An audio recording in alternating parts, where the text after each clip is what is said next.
Bonjour, bonsoir, ça va dépendre de l'heure n'a tombé sur vidéo.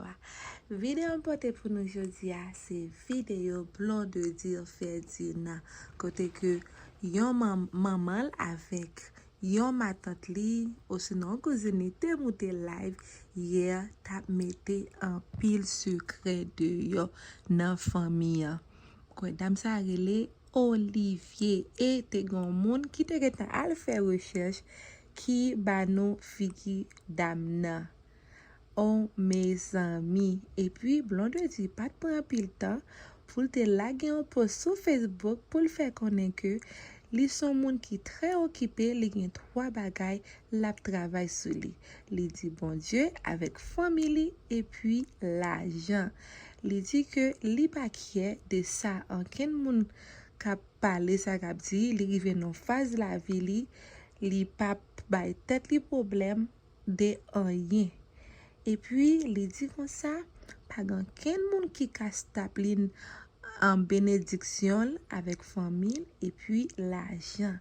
Li dit comme ça que li tellement d'amour et c'est ça fait li remet la paix. Li dit que tout le monde t'a supposé essayer ça qui est la paix.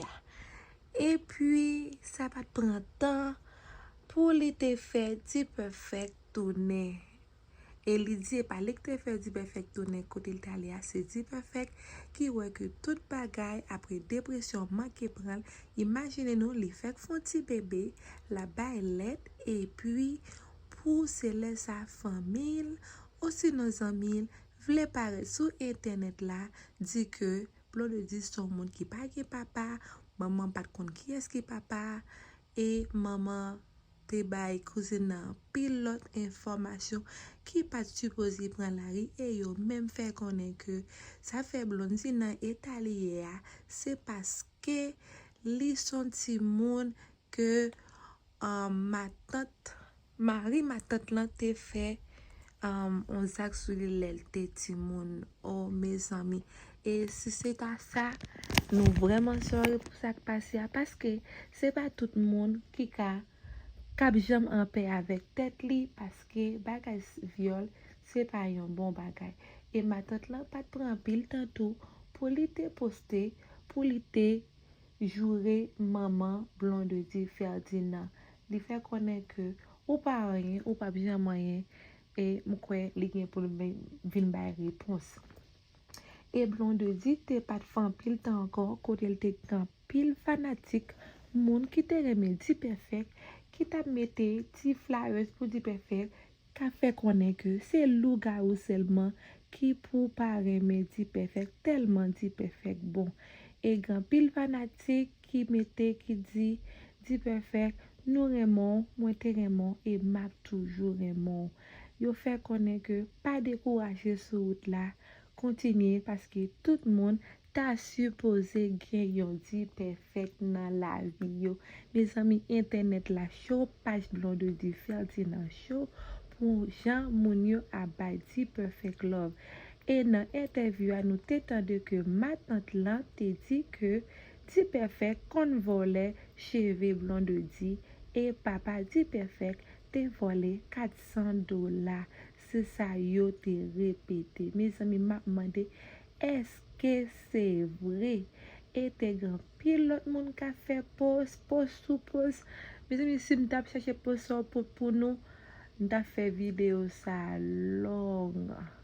Et ça fait toujours dire nous c'est rat paille cap manger kay paille parce que si famille pas vinn pas interview tout parler en pile ça pas ta fête et te grand pile l'autre artiste Facebook qui te monté Facebook qui t'a fait connaître que grand pile vérité dans ça parler et grand pile ça pas vérité tout et Marie Sena te prend bon maman Blonde dit parlant pile jouril relè loup-garou et ça fait moun yo te vin prend poste là yo te fait poste loup-garou te dit c'est loup-garou seulement qui pour pas remédier perfect ça veut dire maman Blonde dit c'est loup-garou et ça fait li pas remédier perfect.